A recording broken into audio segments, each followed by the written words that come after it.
So this video is going to be an episode in the Tactics Board series, essentially kind of like a podcast format, but of course I will be putting the tactical images on the screen as I give my personal solutions to different tactical problems, going into hyper-specific detail so that you're able to fully see the theory behind the tactical adjustments. Now in this specific video, I'm going to be focusing on a minor tactical adjustment that Amorim could make in the build-up phase, which could significantly improve United's ability not just to play out of pressure in their defensive third, but also take advantage of the space in the middle third via the two wing-backs. And so you're going to see the advantage of using two hyper-offensive wing-backs such as Ahmad on the left and Mbeumo on the right, but also how you can set up the system around them in order to compensate for their hyper-offensive mentality. So in recent games, Manchester United have switched up their build-up strategy. Instead of playing out from the back looking to entice pressure, we now see them going long directly from the goalkeeper. Now whilst I do agree with this change of ball progression strategy, simply because I don't think United are good enough to play out of man-to-man pressure in order to set up the sort of artificial counter-attacking opportunities that I do think would get the best out of Cunha and Mbeumo, eventually within the next few months, definitely by the start of next year, I think we need to be seeing United doing both. As whilst in the short term I do think United without doubt are going to be better if they simply go long and remove the build-up phase entirely, in the mid to long term, definitely by maybe February or March, I think we need to be seeing United actually playing out of pressure in order to entice that man-to-man press and exploit the space between the defensive and midfield lines, because if you're simply just going long directly from the goalkeeper, you're really not even getting those opportunities, because by the time you win the ball back in the middle third, because you haven't initially dragged the opposition's midfield line high before you gain possession in the middle third, the distance between the opposition's midfield and defensive lines is going to be significantly reduced, with their individual players also set up in close proximity to the defensive shape they want to take up, which is going to be vertically and horizontally compact. And so rather than being able to play quickly and directly through the centre of the pitch, you're now likely going to have to use a more methodical and patient possession approach, trying to break down a compact defensive shape in the middle third with 10 or 11 of the opposition's outfield players behind the ball. But before I go any further, if you want to check out any cheap, good quality football jerseys, go over to okjersey.com. They've got a variety of different current season and retro jerseys, including this season's Manchester United's home, away and alternative shirts. They sent me over this Manchester United 01-02 home shirt with one Sebastian Veron number 4 on the back, who is seen as a flop by many Manchester United fans, but I personally still like Veron and I think it's incredibly harsh to label him as a flop, considering he was still pretty good in his 2 seasons at Manchester United and also went on to win a Premier League title. And even prior to his move to Manchester United at both Lazio and Parma, he was considered one of the best playmakers in world football. And so that's why personally I got a Veron Manchester United shirt, just because it's quite unique as well. But if you do want to pick up this shirt, you can get a variety of different names, maybe Keane, Beckham, Van Nistelrooy even on the back. If you spend over $50, you'll also get free shipping as well, and if you use code Atlantis at checkout, you'll also get a discount. So I'll leave it linked in the description and in the comments section below. But this brings us on to the questions of what the actual problems were with the build-up strategy that Amorim was previously using at United, which has now resulted in him just going long and abandoning that strategy. But not just that, using Amorim's initial setup as a kind of template, what creative tactical alterations could he make in order to make United significantly better at playing out of pressure in their defensive third, with the benefit being that we can now increase the frequency of quick transitional attacks that we have throughout a game, but doing so with a ball progression strategy that allows us to sustain a lot more control in the game. So on the tactics board, you'll see that familiar setup that we see from Amorim's United and has still been prominent in United's recent games, just with less frequency. And that is with a initial 3-5-3 starting shape in the build-up phase, with the central centre-back Ligt pushing to the edge of the box and creating a kind of diamond shape with the wide centre-backs and the goalkeeper. But as I've said frequently throughout pretty much the whole of Amorim's tenure, having the central centre-back in this area is always going to be an issue, particularly in the Premier League. And that's not because either De Ligt or Euro or even Maguire aren't good enough ball-playing defenders, it's simply because they're centre-backs. I mean, just think about it logically, even the best ball-playing centre-backs in world football are not going to be as comfortable receiving the ball with their back to goal under immediate pressure on the edge of their own box, at least compared to central midfielders of the same standard. The majority of ball-playing centre-backs want to be the server rather than the receiver, the player who's playing that forward pass, with the receivers being the players between the opposition's front line and midfield line, usually the central midfielders, receiving the ball on the edge of the box with their back to goal, all the players ahead of them, the two interior forwards, dropping off into the space behind the opposition's midfield line, still also receiving the ball with their back to goal, but due to the greater amount of space, also being able to receive the ball at an angle and potentially take it in their stride to then drive forward into the space and lead the artificial counter-attack into the opposition's half. And so for me, it just makes so much more sense to have the Ligt in the back line receiving the ball facing goal rather than receiving it with his back to goal under immediate pressure. And United could do this a number of different ways. They could keep the same possession shape and maybe move in one of the wing backs. You could definitely do this if you had Dalot, but you could also do it with either Dorgu or Ahmad.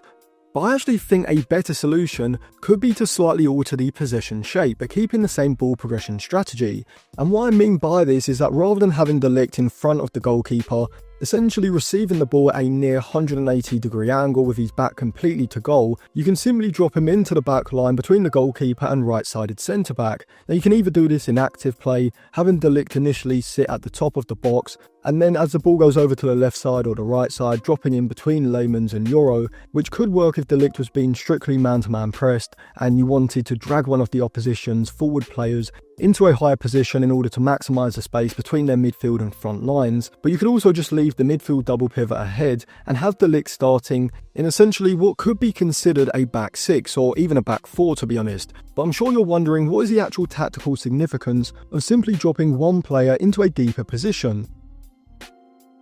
Well, first of all, this is going to be particularly beneficial against sides who are going to look to man-to-man press in a 4-4-2 moving to a 4-2-4. And that's simply because you now have a wider back line. You already have the goalkeeper who's a free man because obviously the opposition can't push their goalkeeper forward to man press. So you've already got that man advantage. But now with the Ligt dropping deeper as well, you've got that extra pass. And so the effect of this is that when Leymans is to go wide, rather than going to Euro and having the centre forward now directly apply the pressure, the Ligt now becomes a decoy, being there to receive the ball, drawing the centre forward to him, rather than directly over to Euro, which now works to make Euro the free man and give United a 2v1 in this deeper area on the right-sided channel. And this overload is going to leave the opposition's left-sided midfielder in a positional dilemma. They can either choose to continue the aggressive press, moving out to Euro, but then we'd have to leave Mbeumo free on their outside, but almost leading them into a positional trap, because they're not able to cut off both passing lanes into Mbeumo.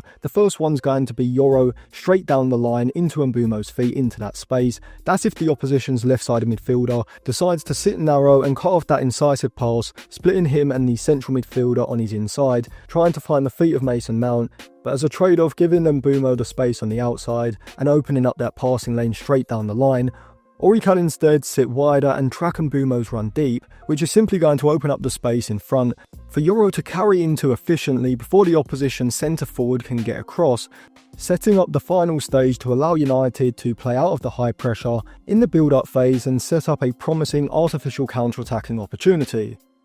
See, as United build down the right side and have that man overload, this is going to almost force the opposition to compress their defensive shape horizontally and move over to that side. Now in a 4-5-1, we may see the opposition's right-sided midfielder on the far side, holding a wider position and being prepared to track Ahmad's movement down that left channel into deeper positions. However, in 4-4-2 pressing shapes, because the opposition's wide midfielder has now got one less central midfielder on his inside, and United already have an overload on the right side, he's likely going to be instructed to move across into a narrow position in field, which presents a very interesting opportunity that can be fully taken advantage of with hyper-offensive wing-backs who almost act like wingers in this phase of play. See, with the opposition's pressing shape drawn over to the other side, in order to retain horizontal compactness, this means that the wing-back on the far side, Ahmad in this example, is going to have a massive amount of space to make a forward run into, which can be expanded further by the interior forward on that side, Cunha in this example,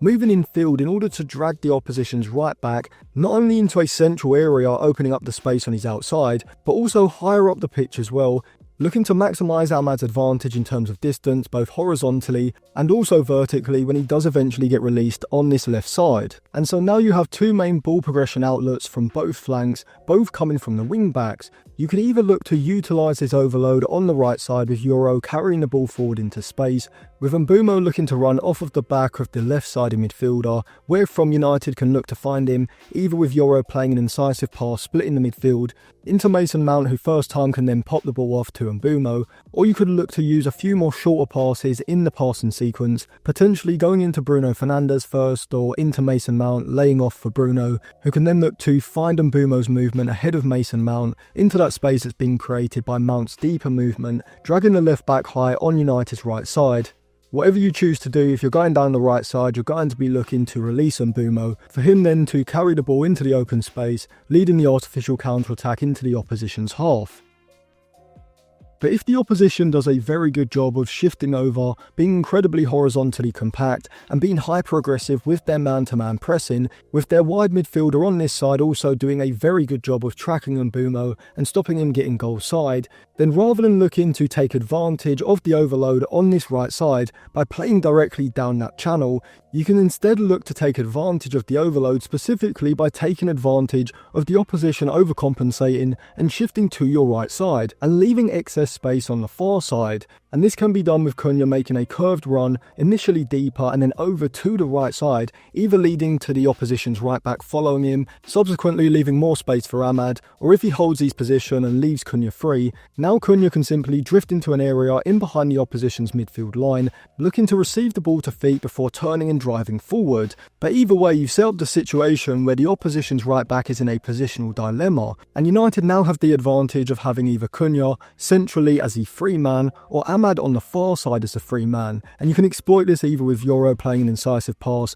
into Mount flicked onto Cunha, or simply looking for a direct switch of play into the left wing back Ahmad, or it could also be Dorgu or even Mantato, who at this point should be essentially cheating on the wide midfielder on his inside, which essentially just means gaining a few yards head start, moving off his blind side whilst he's attracted towards the ball, meaning that if the player in possession, whether it's Euro, Ligt, even someone like Bruno Fernandes for example, or even Mbeumo, can pull off this long switch of play, now United have completely played out of the defensive third, the midfield line for the opposition have been caught high, and you now potentially have a man advantage driving the artificial counter-attack forward with your two quickest players Mbeumo and Ahmad on either side, alongside Mount, Cunha and Sesko the front three, all in this attack with the midfield double pivot and back three behind, now able to sit in their natural positions behind the ball, very horizontally compact and protecting the centre of the pitch in the event that there is a turnover and the two wing backs are caught high. And so you can see how this build-up strategy sets up a far better attacking opportunity than simply going long directly from the keeper, not being able to create and then exploit the space between the lines. But I think this pattern of play also shows the importance of not just pace and physicality from the wing-backs, but also the ball control, dribbling, and also the end product in the final third, because if you have Dorgu receiving this switch of play, yes, he is capable of getting the ball down and driving the attack forward into the opposition's half, but when he gets into the final third, you've now essentially got a defender in your front five who probably is going to have to either create a chance or actually finish the chance at some point. Whereas rather than having Dalot and Dorgu, two natural fullbacks, if you have Mbeumo and Ahmad, you now have players who have greater quality in the final third, and so they're more likely to either create or score from an opportunity they receive, with the obvious benefit being that you're just able to create more chances via having better individual attacking players in those advanced positions, because if you are getting Dorgu and Dalot forward, and they are becoming responsible for chance creation and goal scoring in the final third, you can't then complain when they don't have the quality of traditional attacking players. If you want the defensive benefit of using two fullbacks such as Dorgu and Dalot in the wing-back positions, there is a trade-off to that, and the trade-off is going to come in the final third, specifically when it comes to scoring and creating chances. Whereas with Mbeumo and Ahmad at wing-back, your trade-off instead comes defensively, and personally for a Manchester United manager, I would prefer the trade-off to come more offensively in us scoring more goals, rather than defensively with the viewpoint of conceding less goals, but ultimately leading to a lower amount of high-value chances being created and also being scored. So thanks for watching. Let me know if you agreed with my analysis in the comment section below. And if you do want to check out any cheap, good quality football jerseys, go over to okjersey.com. You can use code Atlantis at checkout to get a discount, and I'll leave it linked in the description and in the comment section below. And if you do want to sign up to my Patreon, you can get a 7-day free trial. I'll leave that linked on the end screen now as well.